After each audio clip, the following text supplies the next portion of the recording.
आने के लिए। और जब ये बात सुनी है कैकेयी ने तो मंथरा को एकदम लाल आंखों से घूर करके देखा और कहा, सुनो, तुम्हें ये बात करने में लज्जा नहीं आती? हमारे घर में विघ्न डालने आई हो।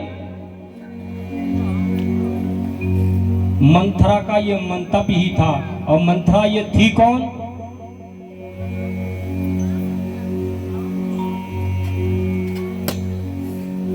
एक बार की बात है,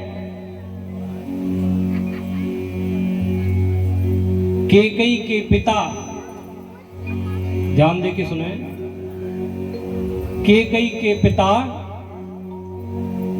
शिकार खेलने के लिए गए। जब शिकार खेलने के लिए गए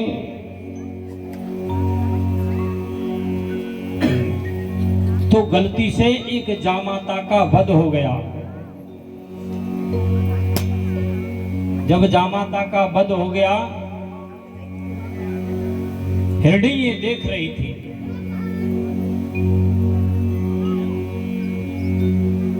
हिरणी ने अपनी माता से जाकर के कहा कि हम जामाता के बिना रह नहीं सकती हूं। हिरणी की माता कैकेयी के पिता के पास में पहुंची हैं। उनसे कहा कि इसको मोक्ष कर दो तो कर दो, नहीं तो मैं इसे जिला दूंगी। आवेश में आकर के उस हिरणी का भी, कैकेयी के पिताजी ने उस हिरणी का भी वध कर दिया। जब हिरणी का वध कर दिया तो हिरणी ने मरते वक्त उसको श्राप दे दिया कि जा, कि तू भी जामाता के बिन कभी ना कभी तू भी एक दिन मरेगा। ये श्राप लग गया, मैं तुझे छोड़ूंगी नहीं। तो वही जाकर के आज वही हिरणी आज मंथरा बन के आई है, क्योंकि मंथरा को अपना बदला तो लेना है। क्योंकि मंथरा अगर बुद्धि बिगाड़ेगी, तो जब बुद्धि बिगाड़ेगी तब यही कैकेयी महाराज दशरथ के द्वारा और वरदान के अनुसार राम को होगा वनवास, क्योंकि राम को ज्यादा प्यार करते हैं महाराज दशरथ। और वो महाराज दशरथ राम के बिना रह नहीं सकते, क्योंकि राम चले जाएंगे उसके बाद में इनकी तो नमो नारायण ही हो जाए, क्योंकि रह ही नहीं सकते। तो वही मंथरा आज कैकेयी की बुद्धि बिगाड़ने के लिए आई है। कैकेयी कहने लगी, सुन, अगली बार अगर तूने अपनी जीभ चलाई ना तो तेरी जीभ निकाल लूंगी। लेकिन आज हमारे समाज में, आज हमारे घर में अगर कोई पड़ोसी आ जाए और किसी के प्रति, हमारे परिवार के किसी सदस्य के प्रति अगर कोई भड़काए, तो हमारी बुद्धि अब ऐसी बन चुकी है कि तुरंत भड़काऊ हो जाते हैं। चाहे भले ही कितने अच्छे हों, लेकिन उसके प्रति तुरंत भड़क जाते हैं। लेकिन सबसे पहले हमें ये देखना चाहिए कि ये सत्य कह रही है या गलत, हमें सोचना चाहिए। लेकिन हम उसे समझ नहीं पाते। कैकेयी को जहां तहां तक समझाया कि देखो तुम्हारे पुत्र गए हैं ननिहाल, और ये समय पाकर के कौशल्या ने राजा दशरथ से कह दिया है, उन दोनों में आपस में बात बन गई है। बोले अभी भी मान जा। अरे सुन, तू तो खामे खामे गर्म हो रही है, मेरी बात सुन। ये सौत का जो चक्कर होता है ना, ये बहुत बुरा होता है। बोले ऐसे कैसे? अच्छा, तूने एक बात सुनी है? बोली क्या? एक कद्रू और विनता दो बहनें थी। कद्रू थी नागमाता और जो विनता थी वो थी गरुड़ की मां। बोले फिर एक बार कद्रू और विनता में किसी बात को लेकर के झगड़ा हो गया। जब झगड़ा हो गया तो बोले एक ये बताओ, ये जो जो जो जो सर्प का घोड़ा है वो कैसा है? कद्रू कहने लगी वो तो काला है। वीरता ने कहा वो सफेद है, घोड़ा तो वैसे ही सफेद होता है। आपस में जब विवाद बढ़ गया, शर्त लग गई, तो कद्रू के जो पुत्र हैं, जो नाग हैं, उनको आदेश दे दिया, क्योंकि अब शर्त के अनुसार वो घोड़ा तो सफेद है, लेकिन दोनों जो आपस में सौत हैं, जाकर के नागों को आदेश दिया है और घोड़े के चारों तरफ लिपट गए। जब देखा है तो काला काला नजर आया है, क्योंकि दोनों में देश भावना थी। तो वो कद्रू केकई को मंथरा ने काफी सौत के बारे में सुनाई है जाकर के, तब केकई के दिमाग में घर बंद कर गई। जब घर कर गई तो केकई के दिमाग में, देखिए एक बात बताएं, कहते कहते हुए भी दीवार चल जाती है। कोई अगर तुम्हारी बात ना माने, लेकिन तुम उसके पीछे पड़ जाओ तो वो बात बन ही जाती है। मंथरा ने बहुत नाना प्रकार से समझाया है। तुलसीदास जी, पूज्य गोस्वामी तुलसीदास ने तो बहुत ज्यादा समय में इसका वर्णन किया है, लेकिन समय की सीमा को देखते हुए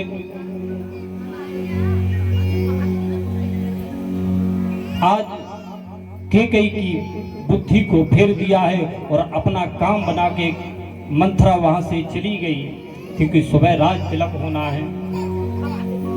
तो आज केकई ने अपना जो आभूषण पहने हुए थी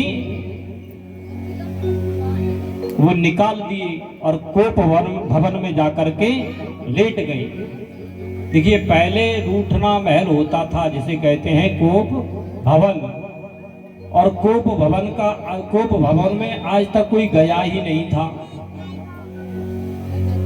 क्योंकि महाराज दशरथ चक्रवर्ती सम्राट थे, क्योंकि उनके वहां कोई कमी थी नहीं, तो कोप भवन में जाने की जरूरत ही नहीं पड़ी। आज केकई ने अपना विकराल रूप बना करके बाल बिखेर लिए और अपने अंग आभूषण उतार करके और उस कोप भवन में जाकर के लेट गए। और जब खुशियों के मारे महाराज दशरथ चले आ रहे हैं,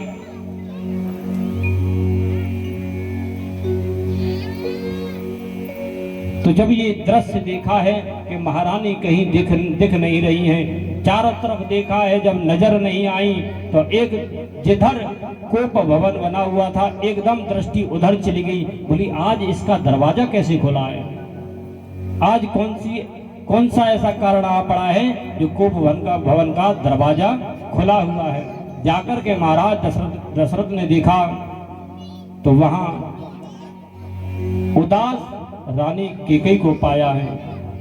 महाराज दशरथ बड़े हंसी और उल्लास के साथ में पहुंचे। देवी, ये बताओ, आज तुम्हें ऐसी क्या जरूरत आ पड़ी है जो कोप भवन में बैठी हो? लेकिन आज अगर दशा देखा जाए तो जहां हम रहते हैं वही कोप भवन है। भाई, कोई ये माता कोप भवन बनाए बैठी है, पूछो काहे? अगर कोई बात अगर बन बिगड़ जाए तो समझ लो ना तो खाना बनना है उस दिन, और खाना तो बनेगा नहीं, लेकिन पतिदेव जाना चाहते हैं कहीं अपनी ड्यूटी करने के लिए, उससे पहले वो बासन भड़वाते हुए दीवार में मारने लगी, झाड़ झाड़ झाड़ झाड़। पतिदेव देख रहे हैं कि कोई बात नहीं है। अब माताएं देख रही है, तब भी नहीं सुन रहे, तो बच्चा छोटे से मैंने पकड़े, देख गाल में देख। अब तो शायद देखें, अब कहीं आके कि काय को मार रही, लेकिन तब भी नहीं बोले। अंत में आकर के जब चले हैं तो भड़बड़ा के बोले, क्यों तुम इतनी देर हो गई मुझे उलझते उलझते, तुमको समझ में नहीं आ रहा है?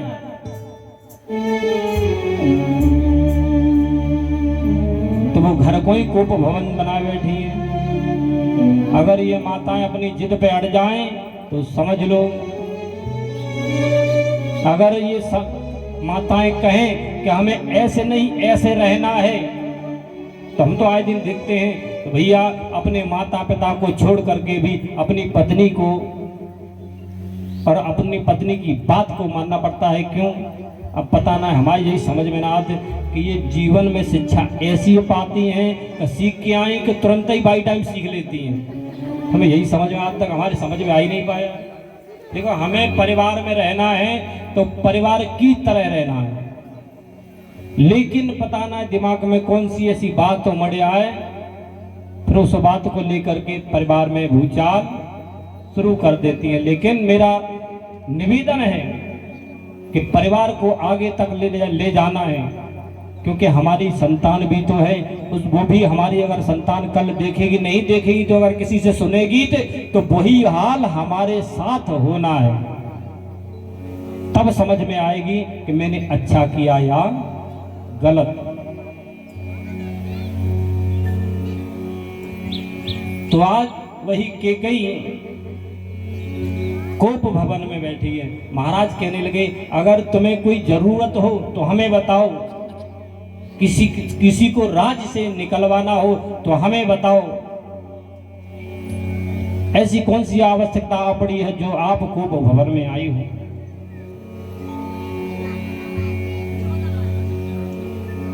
तो आज संध्या का समय है। महाराज दशरथ अपनी रानी केकई के पास बैठ गए हैं। सांझ समय सानंद रपो गयो केकई गेह, गवन निठुरता निकट के जान धरे देश। महाराज दशरथ अपनी रानी के पास में बैठे हैं।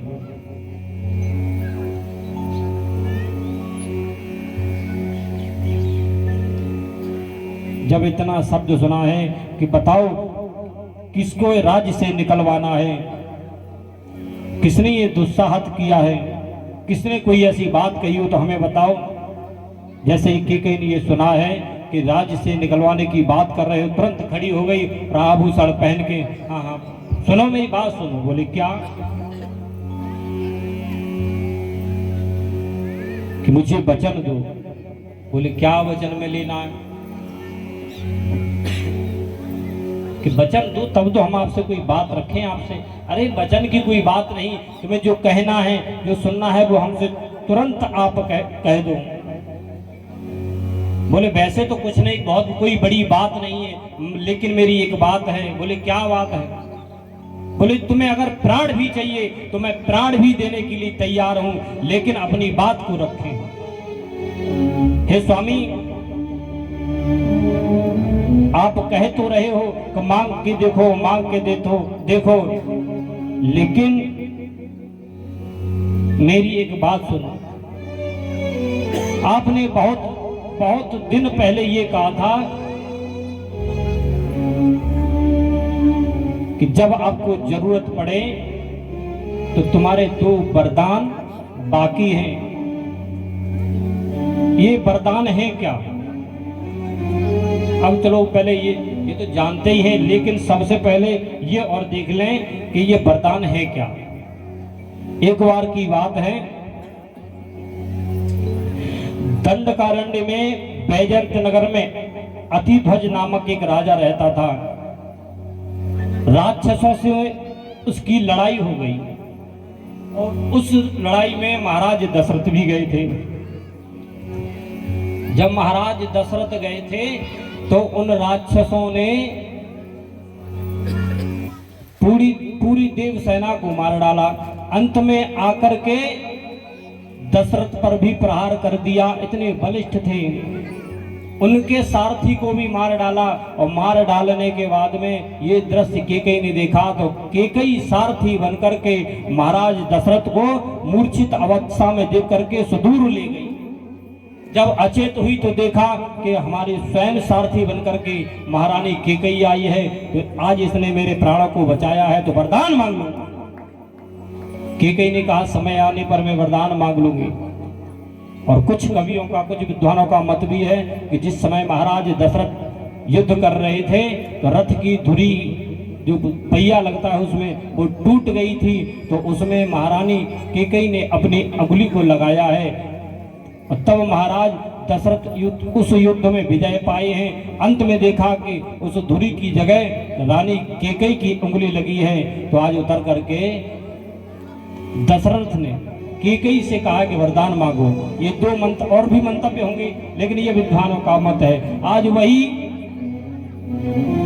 ये बात केकई ने महाराज दशरथ से कहा कि मुझे कुछ नहीं, ना किसी को राज्य से निकलवाना है, ना किसी से कुछ कहना है। आप एक काम करो। बोले क्या?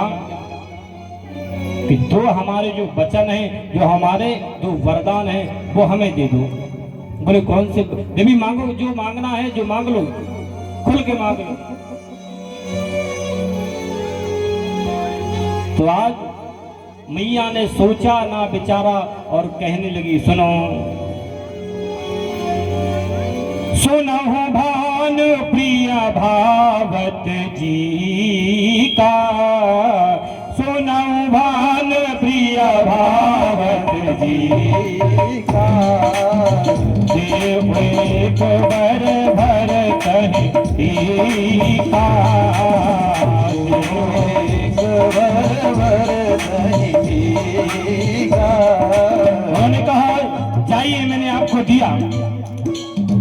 हे प्राणनाथ, मेरा एक मनचाहा वरदान है, वो आप दीजिए। बोले क्या? कि मुझे चाहिए मेरे बेटे का राज तिलक, भरत का राज तिलक। भरत ने कहा चलो, इनको संतुष्टि नहीं होगी, चलो कोई बात नहीं, गैर सोचे समझे दे दिया, कोई बात नहीं, चाहे भरत का राज तिलक कर दो, चाहे राम का कर दो, बात एक ही है। लेकिन दूसरे वरदान में क्या मांगा? महाराज बात सुनो। बोले क्या? दूसरे वरदान में मेरी बात सुनो। तापस वेश विशेष उदासी, तापस वेश विशेष उदासी, ओ तापस वेश विशेष उदासी, ओ तापस वेश विशेष उदासी। 14 वर्ष राम बनवासी, 14 वर्ष राम बनवासी। रानी, ही तुमने क्या मांग लिया? तुमने पहले वरदान मांगा अपने बेटा का, भरत का राज भी मिथ्या नहीं हो सकता। भगवान श्री राम ने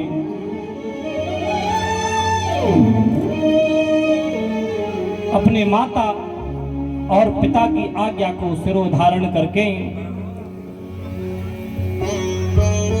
कि मेरी माता ने जो मांगा है वो सही मांगा है, वो तो ऐसा होना चाहिए था ना, वो भी तो हमारा भाई है, भरत भी तो हमारा भाई है।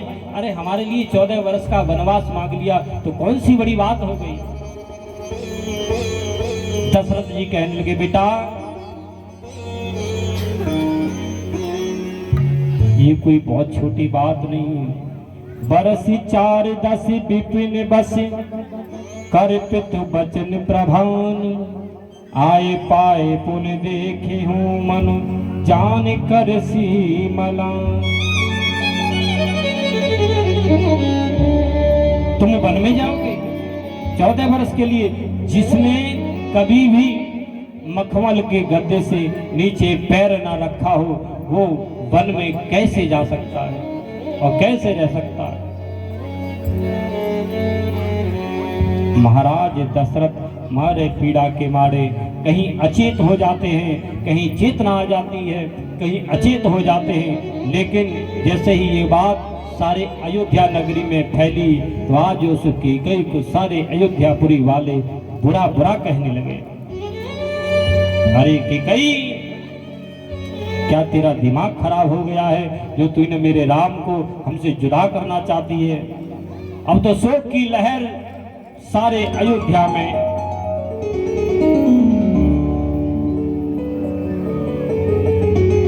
फैल गई, जैसे एक आग चिनगारी को पकड़ करके बहुत जल्दी अपना प्रभाव छोड़ देती है, ऐसी चिनगारी सारे अयोध्या में फैल गई। अब तो श्री राम कहने लगे कि मैया जैसा आपका वचन है वैसा मैं आपके वचन का पालन करूंगा और 14 वर्ष वन में जाकर पिताजी का वचन पालन करके ही लौटूंगा मैया। उसके बाद में मैं तेरे चरणों का दर्शन करूंगा, तुम उदास मत हो। आज मेरे प्रभु श्री राम आए हैं और मैया कौशल्या से मिले हैं। मैया कौशल्या से सारा हाल कह सुनाया और वहीं पास में खड़ी मैया सीता सारी बात सुन रही थी। और ये सारा हाल सुनकर के सीता भी विकल हुई।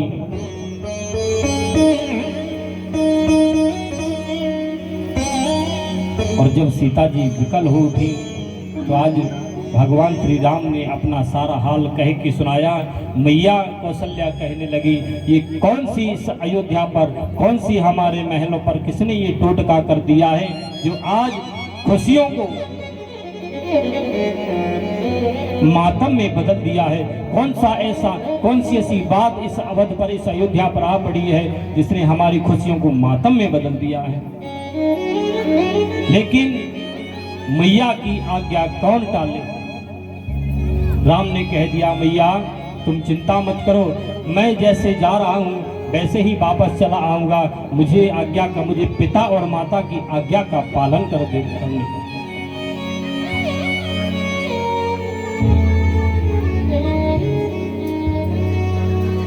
तब मेरे प्रभु श्री राम ने अपने आभूषण उतार के और विकल वस्त्र धारण कर लिए हैं।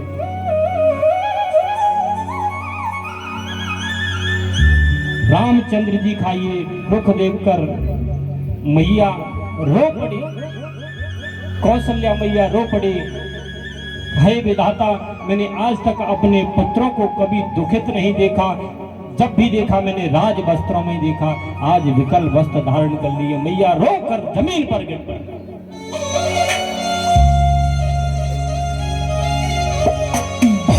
सारे अयोध्यावासी रो रहे हैं, कह रहे हैं, अरे कि कहीं तूने ये क्या कर दिया है।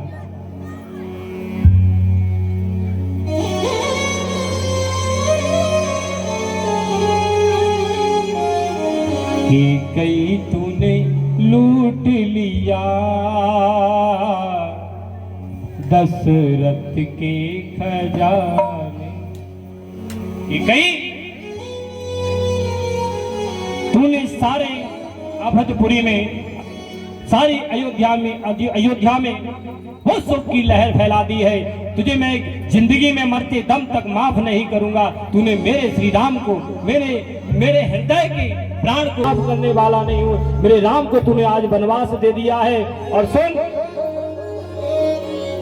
मैं अपने प्रभु राम को वन में जाने नहीं दूंगा, क्योंकि उन्होंने कभी नंगे पैरों चलना नहीं सीखा है, मखमल के गद्दों से उतरना नहीं सीखा है। और आज वो वन में जाएंगे तो किस कारण जाएंगे।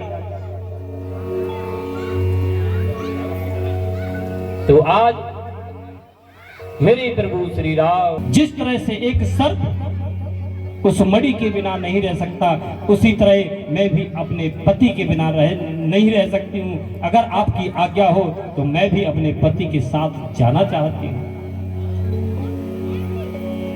नाना प्रकार से आज कौशल्या ने समझाया है। तो आज विकल होकर के आज मैया ने गिरते गिरते आशीर्वाद दिया है। करूं तो क्या करूं। आज जैसे लक्ष्मण को पता चला है तो लक्ष्मण भी अपनी मैया सुमित्रा से कहा कि मैया, मैं अपने भाई के बिना रह नहीं सकता हूँ, और अगर तुम्हारी आज्ञा हो जाए तो मैं जाऊं, और नहीं भी आज्ञा होगी तब भी मैं भैया के चरण छोड़ नहीं सकता हूँ। मैया सुमित्रा कहने लगी कि धन्य है इस भाई को जो आज अपने भाई के बिना रह नहीं सकता है। मैया, क्योंकि लक्ष्मण सोच रहे थे कि मैया चाहे भले ही मना कर दे, चाहे भले ही हाँ कर दे, लेकिन मुझे जाना है तो अपने भैया राम के साथ में जाना है। ऐसा सोच करके आज भैया राम के पास में पहुंच गए लक्ष्मण जी। राम ने एक ही बात कह दिया, तो मैया सुमित्रा से आज्ञा ले ली। बोले हम आज्ञा लेकर के आए हैं। आज तीनों ने अपने राजसी वस्त्र उतार करके और महलों के दरवाजे पर खड़े हो गए। सारे अयोध्यापुरी आ गए, अयोध्यापुर के वासी आ गए। बोले प्रभु मत जाइए, मत जाइए। लेकिन आज अयोध्या के निवासी कहने लगे, अरे कैकेयी